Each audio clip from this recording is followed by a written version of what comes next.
자, 이번 시간에는 여러분들이 궁금하게 생각하시는 입시 제도에 대해서 말씀을 나눠볼까 합니다. 작년 8월 교육부가 입시 제도의 변경안을 발표했습니다. 그리고 몇 달 간격으로 계속 안들을 내놓았죠. 굉장히 많은 후폭풍이 있을 거라고 생각들을 했습니다. 막상 뚜껑을 열고 보니 찻잔 속의 태풍이었다. 이런 평들이 있습니다만은 바뀌기는 바뀌었습니다. 어떻게 바뀌었냐? 대학 입시 간소안이란 말입니다. 3,000개가 넘는 전형안을 축소했더니 800개 정도로 줄었더라. 이게 교육부가 이야기하는 것입니다. 자, 그렇다면 학부모님들은 뭐라고 여기에 대해서 평가하실 건가요? 그래도 너무 전형이 많아. 알 수가 없어. 이런 분들이 굉장히 많죠. 그러나 모든 것들 말이죠. 이럴 때 거꾸로 한번 생각해 보십시오. 전형이 많다는 것은 바로 우리 아이가 선택할 수 있는 방법이 많다는 것과 같습니다. 아는 사람한테는 오히려 길이 여러 갈래로 보이는 것이죠. 그래서 전형 방법을 잘 아는 것이 승리의 지름길입니다. 자, 그렇다면 어떻게 바뀌었는지 2015년 입시 알아보도록 하겠습니다. 먼저 대학교 입시입니다. 단순하게 만든다고 했죠. 전형 방법과 전형 요소가 있습니다. 전형의 종류는 뭐가 있죠? 전형의 종류. 먼저 용어부터 정확하게 하고 갈 필요가 있습니다. 전형은 수시와 정시가 있습니다. 그렇죠? 정시는 수능과 실기로 보는 시험입니다. 수능 그리고 실기 두 가지가 있습니다. 수시는 네 가지가 있습니다. 첫째는 학생부 중심입니다. 학생부 중심이 두 개로 나누어집니다. 그리고 논술 중심, 그리고 실기 특기 중심, 이래서 네 개가 있는 것입니다. 학생부 전형은 가장 많습니다. 수시의 84%나 차지합니다. 굉장히 많죠. 제가 말씀드린 것처럼 14, 15만 명이 교과 전형입니다. 5만 5천 명 정도가 종합 전형입니다. 예전에 입학사정관 전형이라고 불렀죠. 교과 전형은 내신만 보는 것이 아니라 교과를 중심으로 본다는 이야기입니다. 비교과 부분들도 어느 정도는 들어간다는 말이죠. 종합 전형은 글자 그대로 종합해서 보는 겁니다. 교과도 자기 과목과 관련된 그런 어떤 교과들, 그 다음에 성적의 향상성 정도는 봅니다. 그러나 무조건 행동 중심, 활동 중심으로 보는 것입니다. 그래서 평가는 말씀드린 대로 서류로 평가하고 2차 서류와 면접 혹은 면접으로 평가하는 전형입니다. 특기자 전형이 흡수되고 있습니다. 왜냐하면 현재 교육부의 방침은 무엇이냐? 수시는 꿈과 끼, 소질을 키우는 그것을 평가하는 입시여야 한다. 정시는 수능을 중심으로 가야 한다. 이렇게 명확하게 나누고 있습니다. 그래서 사실은 이번에 이제 또 특징 중에 하나가 뭐냐면 수시에서 수능적인 요소를 배제하라는 겁니다. 수능의 요소가 뭐가 있나요? 수시에 최저 등급이라는 것이 존재합니다. 수능 최저 등급이 존재합니다. 수시라는 게 말이죠. 아까 학생부 전형에서 말했듯이 가장 기본이 내신과 활동입니다. 자, 왜 정상적인 학교 발전을 위해서 그렇게 만든 거죠. 내신 하나만 학교에서 잘하면 서울대 갈 수 있다는 겁니다. 그 대표적인 전형이 서울대 지역균형 선발입니다. 제가 아까 뭐라고 이야기했죠? 서울대학교에 3,304명의 정원 중에 1,800명, 2015년부터는 7,000명 후반대로 줄었지만 1,838명이나 1,800명 가량을 뽑는 거죠. 일반 전형, 서류로 뽑는다고 제가 말씀을 드렸습니다. 서류와 면접으로만 뽑습니다. 자, 그런데 지역균형 선발을 700명을 넘게 뽑습니다. 그 지역균형 선발이 뭐냐면 전국에 있는 고등학교 중에 문과 전교 1등, 이과 전교 1등 하나씩 뽑는 거예요. 자, 그런데 거기에 그냥 그렇게만 뽑으면 좋으련만 수능 최저 등급이라는 걸 넣습니다. 이건 과연 뭐를 의미할까요? 전교 1등인데 수능 성적으로 또다시 검증을 하겠다는 거죠. 그런데 놀랍게도 전교 1등인데 수능 성적 3과목에 2개를 2등급을 못 채우는 학생들이 너무나 많습니다. 올해에는 수시에서 정부에서 논술 축소하거나 폐지해라. 그래서 서울대학교는 원래 논술이 없었습니다. 네? 있는데 무슨 말이냐고요? 네, 수시에서 논술 전형이라는 게 없었어요. 정시에서 20%의 평가 요소를 논술로 대체했었습니다. 그것마저 없앴습니다. 정부 말을 들은 거죠. 자, 왜 논술을 정부는 없애라고 했을까요? 물론 올해는 없어지지 않았습니다. 왜냐하면 현재 2학년이 논술을 준비했을 거라는 것을 감안한 거죠. 그러나 제가 감히 예견하건대 이 현 정부가 만약에 계속된다면 논술은 없어질 가능성이 있습니다. 왜냐? 사교육을 유발한다는 겁니다. 현재 학교 교육에서 논술을 가르치기가 굉장히 어려운 거죠. 그래서 없애라고 이야기하거나 축소하라고 얘기했습니다. 더군다나 뭐냐면 거기에 수능 최저 등급뿐만이 아니라 우선 선발이라는 것을 뒀었거든요. 100명을 뽑으면 70명을 수능 성적으로 뽑았습니다. 이게 무슨 논술 시험입니까? 서울대학교는 그래서 논술을 없앴어요. 그런데 지역 균형 선발에 아까 2등급 2개의 최저 등급을 뒀다 그랬죠? 그걸 2등급 3개로 늘렸습니다. 그러니까 서울대 생각은 뭔가요? 수능은 확실하게, 내신은 확실하게 똑똑한 애들 공부 잘, 똑똑한, 용어 수정하겠습니다. 성적 좋은 애들을 뽑고, 수능도 좋은 애들을 뽑겠다. 그리고 일반 전형은 확실하게 행동이 뛰어난, 아까 제가 말씀드렸죠? 공부도 잘하는 그런 학생을 뽑겠다. 딱 구별을 했습니다. 자, 정시에서는 정시 인원은 오히려 늘렸습니다. 딱 구별해서 뽑겠다는 거예요. 암기 잘하고 교과 공부에 충실한 학생과 활동에 충실한 학생으로 나누어서 뽑겠다고 서울대는 선언한 겁니다. 어쨌건 간에 이 현 정부는 원하는 것은 수시에서는 수능을 분리하라는 겁니다. 그래서 2017년도에는 어떻게 했죠? 17년도에는 수시에서, 모든 수시에서 합격자 발표를 수능 이전에 하겠다고 발표까지 했었습니다. 물론 이것이 지켜질지 두고 봐야 합니다. 그러나 현 정부의 방침이 뚜렷하게 수시와 정시를 구별하겠다. 이것은 명확합니다. 다시 한번 정리해 보겠습니다. 수시는 활동 중심이다. 학생부 종합전형이 수시, 명문학교에서는 대세다. 그래서 서류 준비를 해야 된다. 수능 최저 등급과는 결별하려고 하지만 대학들은 말을 잘 듣지 않는다. 왜냐하면 변별력 때문이다. 우수한 학생을 뽑고 싶기 때문이다. 냉정하게 얘기하면 특목고 학생을 뽑고 싶기 때문이다. 특목고 학생은 내신이 좋지 않습니다. 그렇죠? 아무래도 상대평가니까요. 자, 그런데 수능 성적은 좋습니다. 그렇다 보니까 수능 성적을 우선 선발에 반영하거나 아니면 수능으로 특목고 학생을 많이 뽑으려고 하는 것입니다. 서울대의 의도도 드러나 있습니다. 그렇죠? 연세대학교는 특기자 전형을 축소하라 했습니다. 논술도 축소하라 했습니다. 자, 그런데 특기자 전형을 오히려 확대했습니다. 정부의 지원을 받지 못하더라도 우수한 학생을 뽑겠다는 생각의 반로입니다.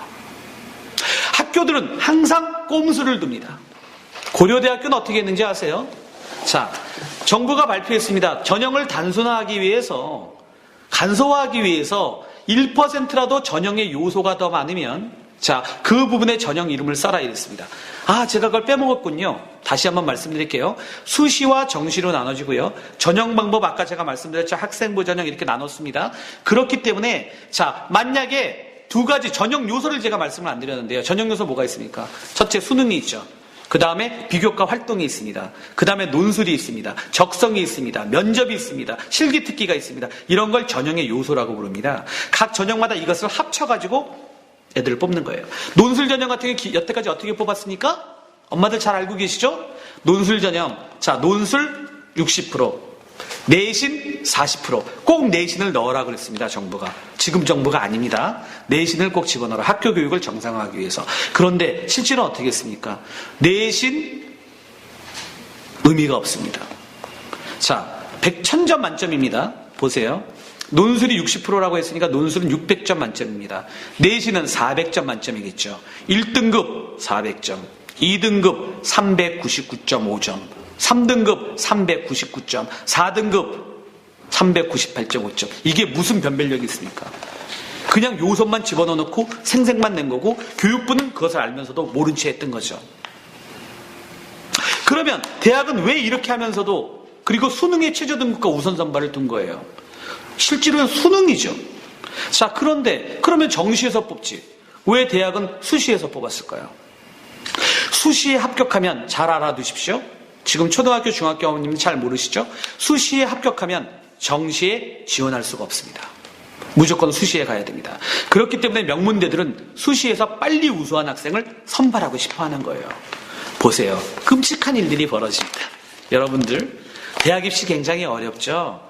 자, 특히 입학사정관 전형, 지금은 학생부 종합전형이라고 불리거나 학생부 교과전형에서 어떤 일이 벌어졌는지 아십니까? K대학이 있습니다. 중위권 정도의 대학입니다. 그 K대학에서 200명을 선발합니다. 학생부 교과로요. 내신으로. 지금은 교과 100% 전형이 다 없어졌습니다.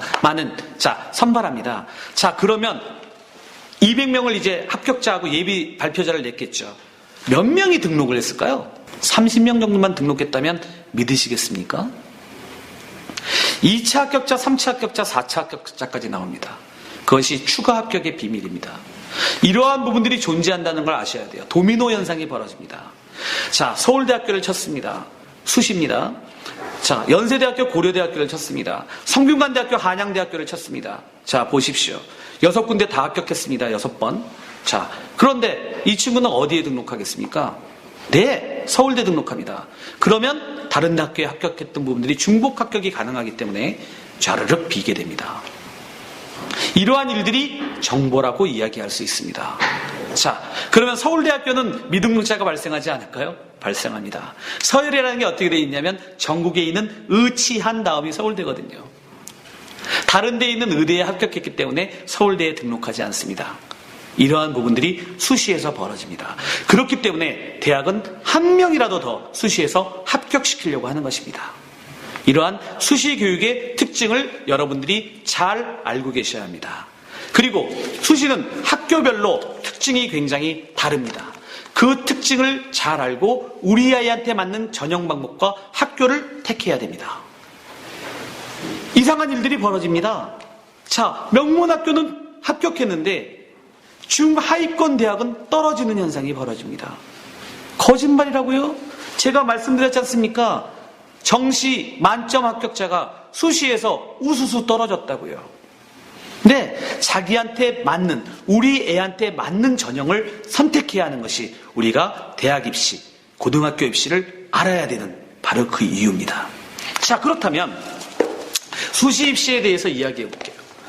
계속 말씀을 드렸지만 수시 입시는 뭘로 뽑는다고요? 서류로 뽑습니다.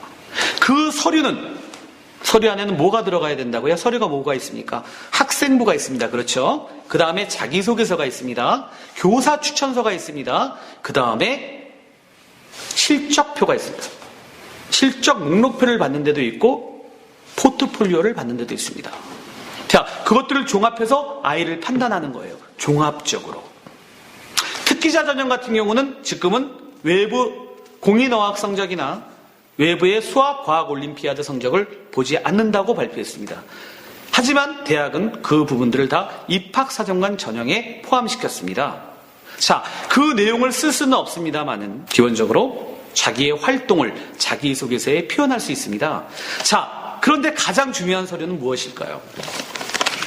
학생부의 비중이 굉장히 높아졌습니다. 제가 어머님들한테 코칭 하나 드릴까요? 학생부는 대부분 어떻게 생각하시냐면은 학생부는 선생님이 쓰는 것이라고 생각합니다. 과연 그럴까요? 결코 그렇지 않습니다. 학부모와 학생과 같이 쓰는 겁니다. 이 학생부가 굉장히 중요해졌습니다. 한양대학교 같은 경우는 학생부 이외에 전혀 서류를 받지 않습니다. 2015년도 한양대학교 적극 추천합니다. 많은 분들이 시험을 볼 거예요. 왜 시험을 보느냐? 6번의 기회가 있으니까. 나중에 등록을 하든 하지 않든 서울대를 치는 학생들도 꼭 받을 거라고 생각합니다. 왜 그런지 이유를 말씀드릴게요. 한양대학교는 2015년도 입시에서 정부의 방침을 그대로 따랐습니다. 다시 말하면 수시에서 모든 최저 등급을 폐지했습니다. 서류도 학생부 외에는 전혀 받지 않습니다. 정시 성적 하나도 보지 않습니다. 혁명이죠. 그래서 그러한 부분들을 바로 한양대학교가 먼저 불을 당겼습니다. 그 트렌드를 잘 주목하십시오. 학교 생활이 그만큼 중요해졌다는 겁니다. 그런데 여기에 문제가 있습니다. 학교 생활기록부는 글자 수가 제한되어 있습니다. 그래서 우리 아이들이 학교에서 한 활동만 적게 되어 있고 그 부분 같은 경우에서도 글자 수가 제한되어 있다는 겁니다. 고등학교 같은 경우에는 그 자기소개서에 부모의 지위라든가 자기 자신의 신분을 드러내지 못하게 해놨습니다. 물론 공인어학 성적 그 다음에 경시대 올림피아드 적지 못하게 빵점 처리하게 만들어놨습니다. 굉장히 제약이 많은 거죠. 그럼에도 불구하고 자기소개서가 있는 것과 없는 것은 전혀 다릅니다. 자기소개서에는 과연 어떠한 비밀이 숨어 있을까요? 말씀드린 대로 이 아이의 결과가 아니라 스토리가 담겨 있습니다. 무슨 동기와 그것을 하게 된 동기와 과정이 있습니다. 역경 극복이 있습니다. 그러한 부분에 대한 이야기를 듣고 싶어 합니다. 입학사정관은 자기소개서를 통해서 평가합니다. 그리고 학생부와 추천서를 통해서 그것을 확인합니다. 그렇다면 그 내용은 무엇일까요? 저는 정의합니다. 자기소개서가 제가 굉장히 중요하다고 말씀드렸습니다. 보세요. 자기가 자기에 대해서 이야기할 수 있는 것은 아이러니컬하게도 자기소개서밖에 없습니다. 그렇죠? 제가 아까 학생부를 같이 쓴다고 말씀드렸습니다. 학생부는 부모와 함께 같이 쓴다. 잘 이해가 안 되시죠? 잘못 적힐 수도 있고 빠질 수도 있고 누락될 수도 있습니다. 새 학년이 가기 전에 수정할 수 있습니다. 그것보다 좀 더 적극적인 방법이 있습니다. 학생부에 들어갈 내용을 미리 다 적어보는 것입니다. 그리고 그것을 증명할 활동에 대한 서류, 활동에 대한 증거들을 포트폴리오로 선생님께 제출합니다. 자기 자신이 활동하기 전에 계획서를 만듭니다. 그리고 하고 난 다음에 보고서를 만듭니다. 아까 제가 RN이라는 걸 말씀드렸습니다. 자기가 관심 있는 분야가 있을 수 있겠죠? 그 분야에 대한 주제를 신문을 읽고 정합니다. 그리고 스크랩합니다. 인터넷에서 자료를 찾습니다. 가능하면 설문조사를 합니다. 혼자서 하기 어렵습니다. 주제를 정하기 어렵죠? 선생님에게 찾아가십시오. 과목 선생님이나 담임 선생님께 찾아가서 자기가 조사하고 연구한 것들에 대한 사인을 받으십시오. 그리고 그것을 모아두는 겁니다. 그리고 그것을 다시 꺼내서 거기에서 발췌해서 보고서를 만드는 겁니다. 자, 그러한 내용들이 생활기록부에 차곡차곡 적힐 수 있습니다. 어떤 게 중요하냐면 동아리가 중요합니다. 외부에서 한 부분이나 혼자서 한 학습이나 이러한 부분들은 학생부에다가 적기가 어렵겠죠. 자, 그렇다면 어떻게 하면 됩니까? 동아리 활동에 연간 계획표를 낼 때 자기 자신이 스스로 자기주도 학습하는 부분들을 반영할 수 있도록 목표를 세우고 그것을 선생님께 보고합니다. 그리고 그 실적들을 점검받아서 학생부에 반영될 수 있도록 합니다. 이게 꼭 어머님들이 하셔야 될 일입니다. 만약에 누락될 수도 있습니다. 학교에 임원활동을 한 중요한 사실도 누락되는 경우가 종종 있습니다. 확인하셔야 됩니다. 학교생활기록부 엄마와 학생이 같이 씁니다. 자기소개서 정말 중요합니다. 선생님도 모르는 이야기가 있습니다. 하지만 그 자기소개서에 있는 내용이 전혀 학생부에 있는 내용과 동떨어져 있다거나 일관성이 없다거나 하면 문제가 되겠죠. 자기소개서를 잘 써야 합니다. 여기에 엄마의 역할이 있습니다. 바로 자기소개서를 함께 쓰는 겁니다. 자기소개서는 나만의 이야기인데 어떻게 함께 쓸 수 있을까요? 자기소개서를 쓰기 전에 해야 되는 일이 있기 때문입니다. 우리 아이가 자기소개서를 쓰기 위해서 제가 뭐가 있어야 된다 그랬죠? 짜장면을 만든다? 짬뽕을 만든다? 볶음밥을 만든다? 재료가 있어야 되지 않습니까? 그 재료는 엄마가 분류를 잘 해놓은 겁니다. 우리 아이가 한 활동을 기록하는 겁니다. 아이도 물론 마찬가지입니다. 어떻게 해야 되죠? 사진으로 기록합니다. 영상으로 기록합니다. 멀티미디어로 기록합니다. 보실래요? 미디어적인 능력이 아까 제가 중요하다고 말씀을 드렸죠. 다시 한번 강조합니다. 미디어는 무엇입니까? 미디어는 마샬 맥루한이 신체의 확장이라고 이야기했습니다. 눈의 확장이 TV고 귀의 확장이 라디오다. 그렇다면 전신의 확장이 멀티미디어 인터넷이네요. 자, 그 미디어의 역할은 커뮤니케이션, 소통과 전달과 표현에 있습니다. 내가 생각하고 만든 것들을 공유하고 전달하고 표현하는 것입니다. 표현을 해야지 입학사정관이 알 수 있습니다.